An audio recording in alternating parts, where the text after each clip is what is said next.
Hare Krishna everyone. So let us all pay our humble obeisances to our spiritual master Srila Prabhupada, and with this let's dive deep into the divine journey of Bhagavad Gita. तो read along study along TTS series में आज Saturday है और day number 108 है। तो शुरू करने से पहले हम लोग राधा कृष्ण जी को याद कर लेते हैं। जय श्री राधे कृष्णा। वृंदावन के राधा कृष्ण जी के दर्शन कर लेते हैं।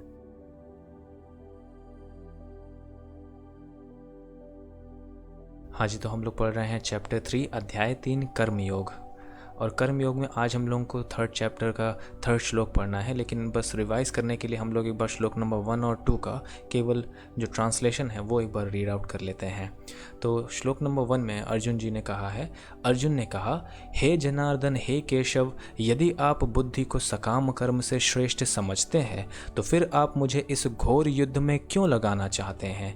अगले श्लोक में अर्जुन जी कंटिन्यू करते हुए कहते हैं, आपके व्यामिश्रित अनेकार्थक उपदेशों से मेरी बुद्धि मोहित हो गई है, अतः कृपा करके निश्चय पूर्वक मुझे बताएं कि इसमें से मेरे लिए सर्वाधिक श्रेयस्कर क्या होगा।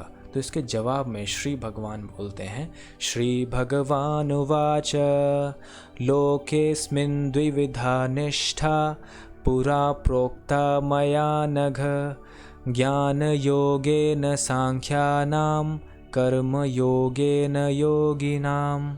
इसका अर्थ है, श्री भगवान ने कहा, हे निष्पाप अर्जुन, मैं पहले ही बता चुका हूँ कि आत्म साक्षात्कार का प्रयत्न करने वाले दो प्रकार के पुरुष होते हैं। कुछ इसे ज्ञान योग द्वारा समझने का प्रयत्न करते हैं तो कुछ भक्तिमय सेवा द्वारा। यहाँ पर एक बात ध्यान देने वाली है कि श्लोक में कर्म योगेन जो लिखा है उसका जो मतलब है वो है भक्तिमय सेवा। मतलब कर्म योग जो है वो भक्तिमय सेवा है, और इसके बारे में हम लोग योगा लैडर में समझ भी चुके हैं कि कर्म योग जो है वो है निष्काम कर्मयोग, जो कि स्पेसिफिकली निष्काम कर्मयोग होता है। तो उसमें वर्क विदाउट रिजल्ट, मतलब रिजल्ट से अटैच्ड होकर के काम नहीं करना है। मतलब हमें सेंस ग्रेटिफाइंग रिजल्ट से अटैच होकर के काम नहीं करना है। लेकिन फिर हमें यह भी पता है कि playing football without goal post is foolishness. तो आखिर किसके लिए फिर कर्म करना है? तो कर्म हमें भगवान के लिए करना है, उनको समर्पित करते हुए करना है। तो इसलिए जब भगवान के लिए हम करते हैं और एज अ सेवा करते हैं तो वो भक्तिमय सेवा हो जाता है। तो कर्म योग इज इक्वल टू भक्तिमय सेवा। तो वही यहाँ पर ट्रांसलेट करके लिखा गया है। तो इस श्लोक में श्री भगवान कह रहे हैं अर्जुन जी से कि आत्म साक्षात्कार का प्रयत्न करने वाले दो प्रकार के पुरुष हैं। पहला जो ज्ञान योग द्वारा समझने की कोशिश करता है, समझने का प्रयत्न करता है, और जो दूसरा है वो है भक्तिमय सेवा द्वारा। तो इसका तात्पर्य श्रीला प्रभुपाद जी लिखते हैं, द्वितीय अध्याय के 39वें श्लोक में भगवान ने दो प्रकार की पद्धतियों का उल्लेख किया है, सांख्य योग तथा कर्म योग या बुद्धि योग। क्योंकि यहाँ पर श्री कृष्ण जी कह रहे हैं मैं पहले ही बता चुका हूँ। तो पहले कब बता चुका हूँ? मतलब चैप्टर 2 में बता चुके हैं। तो वही श्रीला प्रभुपाद जी रेफर कर रहे हैं कि चैप्टर 2 का जो 39 श्लोक है उसमें दो पद्धतियों के बारे में बताया है, सांख्य योग और कर्म योग। तो हम एक बार रिवाइज कर लेते हैं कि आखिर क्या था। तो चैप्टर 2 में 39 श्लोक में श्री कृष्ण जी कह रहे हैं, यहाँ मैंने वैश्लेषिक अध्ययन सांख्य द्वारा इस ज्ञान का वर्णन किया है। मतलब 39 से पहले जो कुछ श्लोक थे हम लोगों को याद होगा, आत्म का ज्ञान हमें मिला था कि आत्मा और शरीर में क्या डिफरेंसेस हैं। आत्मा जो है वो इटर्नल है, मतलब कि सदा रहने वाली चीज़ है, वो कोई बॉडी की तरह मरती नहीं है, समझ रहे हैं। तो इसके बारे में वैश्लेषिक अध्ययन करके श्री कृष्ण जी ने दोनों में डिफरेंस बताया था। तो ये चीज़ सांख्य योग है। और आगे श्री कृष्ण जी ने इसी श्लोक में बोला था, अब निष्काम भाव से कर्म करना बता रहा हूँ, उसे सुनो। हे प्रतापुत्र, तुम यदि ऐसे ज्ञान से कर्म करोगे तो तुम कर्मों के बंधन से अपने को मुक्त कर सकते हो। तो यहाँ पर कर्म से मुक्त करने की बात मतलब निष्काम कर्म योग के बारे में अब कंटिन्यू करने वाले हैं। तो आगे श्रीला प्रभुपाद जी लिख रहे हैं इस श्लोक में यानी इस थर्ड श्लोक में, चैप्टर 3 के थर्ड श्लोक में इनकी और अधिक स्पष्ट विवेचना की गई है। सांख्य योग अथवा आत्मा तथा परमात्मा की प्रकृति का वैश्लेषिक अध्ययन उन लोगों के लिए है जो व्यावहारिक ज्ञान तथा दर्शन द्वारा वस्तुओं का चिंतन एवं मनन करना चाहते हैं। समझ रहे हैं, जो लोग व्यावहारिक ज्ञान से चीज़ों को हमेशा समझने की कोशिश करते हैं, उनकी ऐसी प्रवृत्ति होती है कि जब कोई एनालाइज करके समझाए तो उनको अच्छे से समझ में आता है। तो उनके लिए ये सांख्य योग है पूरा। दूसरे प्रकार के लोग कृष्ण भावनामृत में कार्य करते हैं, जैसा कि द्वितीय अध्याय के 61वें श्लोक में बताया गया है। तो 61वें श्लोक के बारे में हम लोग एक बार देख लेते हैं। 2.61 सेकेंड चैप्टर। जो इंद्रियों को पूर्णतया वश में रखते हुए इंद्रिय संयम करता है और अपनी चेतना मुझ में स्थिर करता है, यानी श्री कृष्ण जी में स्थिर करता है, वह मनुष्य स्थिर बुद्धि कहलाता है।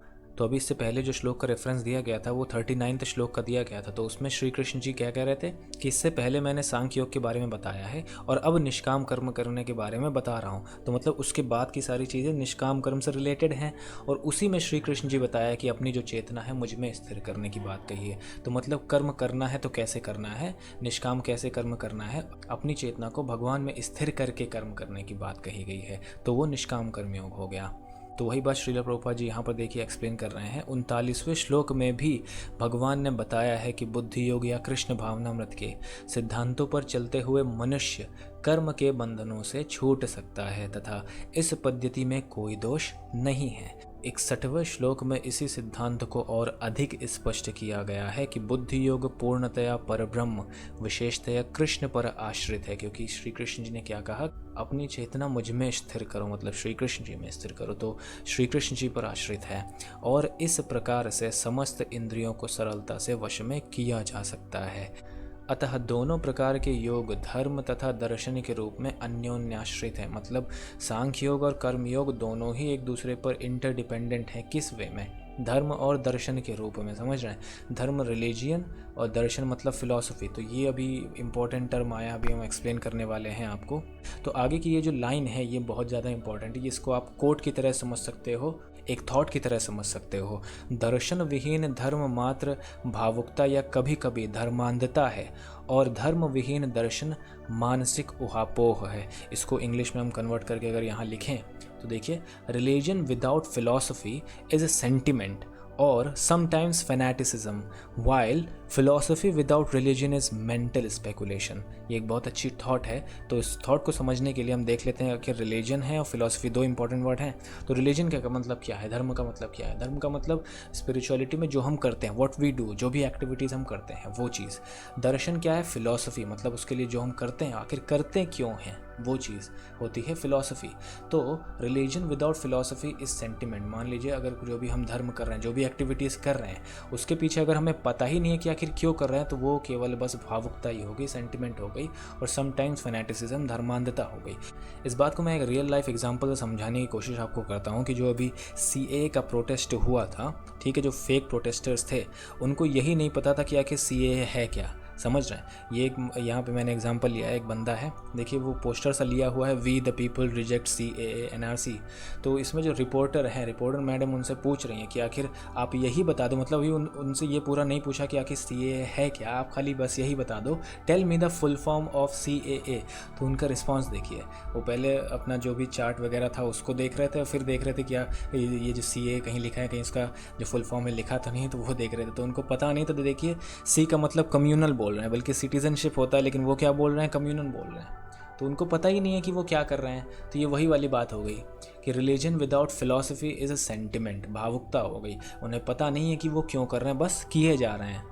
तो ये अच्छी चीज़ नहीं है। वहीं इसका अपोजिट केस क्या है, while philosophy without religion is a mental speculation. अगर आपको पता है सारी चीज़ें, ठीक है, क्या है क्यों है ये सब पता है, ठीक है, लेकिन आपने कभी उसको किया नहीं, तो फिर वो बस एक मेंटल स्पेकुलेशन रह गया, बस आपके दिमाग में रह गया। आपने कभी उसको रियलाइज़ नहीं किया, मतलब आपके पास थ्योरी है, ठीक है, लेकिन आपने कभी उसका रियलाइजेशन नहीं किया, उसको एक्सपीरियंस नहीं किया, तो वो किसी काम का नहीं रह गया। इसीलिए दोनों चीज़ बहुत इंपॉर्टेंट है, धर्म भी इंपॉर्टेंट है, दर्शन भी इंपॉर्टेंट है। तो religion plus philosophy is equal to realization, या जिसको दूसरे टर्म्स में मैं कह सकता हूँ theory plus practical is equal to realization, तभी जाके पूरा रियलाइजेशन होता है। तो अगर हम लोग चैंटिंग ऑफ हरे कृष्णा करते हैं तो हमें पता होना चाहिए कि आखिर हम क्यों कर रहे हैं, समझ रहे हैं। कोई हमसे ये भी पूछ सकता है कि तुम अपने नाम का क्यों जप नहीं कर रहे हो, समझ रहे हो, अपने नाम का भी तो चैंटिंग कर सकते थे, वो क्यों नहीं कर रहे हो, वाहे श्री कृष्ण जी का नेम से आप चैंटिंग कर रहे हो ना। फिर रिस्पेक्टफुल ओबेसेंसेस जो हम देते हैं अपने गुरु के प्रति, अपने भगवान के प्रति, समझ रहे, पूरा दंडवत प्रणाम हो जाता है, एकदम ज़मीन पर लेट जाते हैं, हमारा सर जो है ज़मीन पर टच करने लगता है। तो आखिर ये करने की क्या ज़रूरत है, लोग पूछ सकते हैं ना, कि खाली नमस्कार करने पे भी तो हो सकता है, तो इतना सारा पूरा दंडवत प्रणाम देने की क्या ज़रूरत है। तो ये सारी चीज़ें पूछ सकते हैं।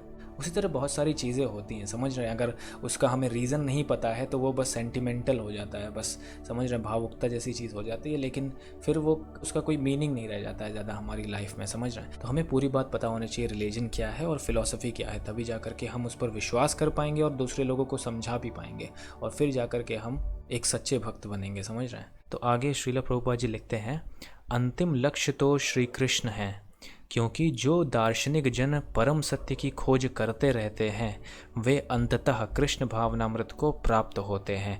ये चीज़ हम लोगों ने योगा लड्डू में पढ़ी हुई है, जिसमें हमने देखा था कि समस्त योगियों में वो सर्वश्रेष्ठ है जो श्री कृष्ण जी की भक्ति में लीन रहता है। तो जो भी दार्शनिक जन परम सत्य की खोज कर रहे हैं वो अंततः कृष्ण भावनामृत को प्राप्त होते हैं। इसका भी उल्लेख भगवत गीता में मिलता है।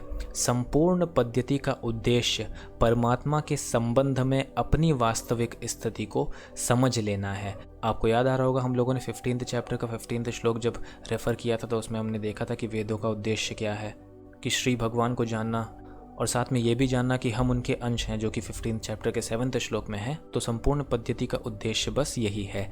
इसकी अप्रत्यक्ष पद्धति दार्शनिक चिंतन है, जिसके द्वारा क्रम से कृष्ण भावनामृत तक पहुंचा जा सकता है। मतलब अप्रत्यक्ष पद्धति ये है कि कोई फिलॉसफी के थ्रू चिंतन करे तो वो कृष्ण भावनामृत तक पहुंच सकता है। प्रत्यक्ष पद्धति में कृष्ण भावनामृत में ही प्रत्येक वस्तु से अपना संबंध जोड़ना होता है। मतलब प्रत्यक्ष पद्धति ये है कि जो भी चीज़ है उसको कृष्ण कॉन्शियसनेस से जोड़ना होता है।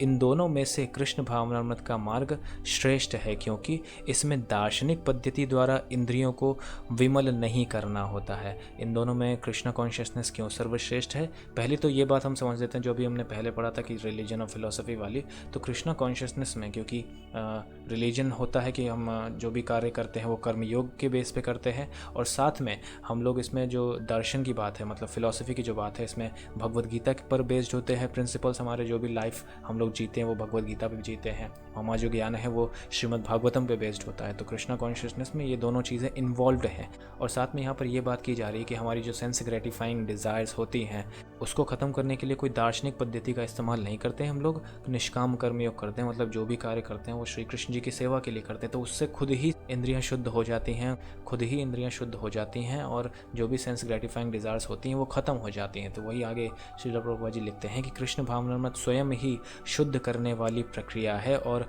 भक्ति की प्रत्यक्ष विधि सरल तथा दिव्य होती है। तो इस तरह से ये श्लोक और उसका तात्पर्य पूरा होता है। Now chant Hare Krishna and be happy. Shri Radha Raman Lal ji की पिक आपके सामने रहेगी, श्रील प्रभुपाद जी चैंट करेंगे और आप भी चैंट करिएगा। इससे आपकी जो हृदय की मलिनता है वो दूर होगी और आपको जो स्पिरिचुअल नॉलेज है वो और अच्छे से समझ में आएगी। तो मैं आशा करता हूँ कि आप चैंट करेंगे हरे कृष्णा।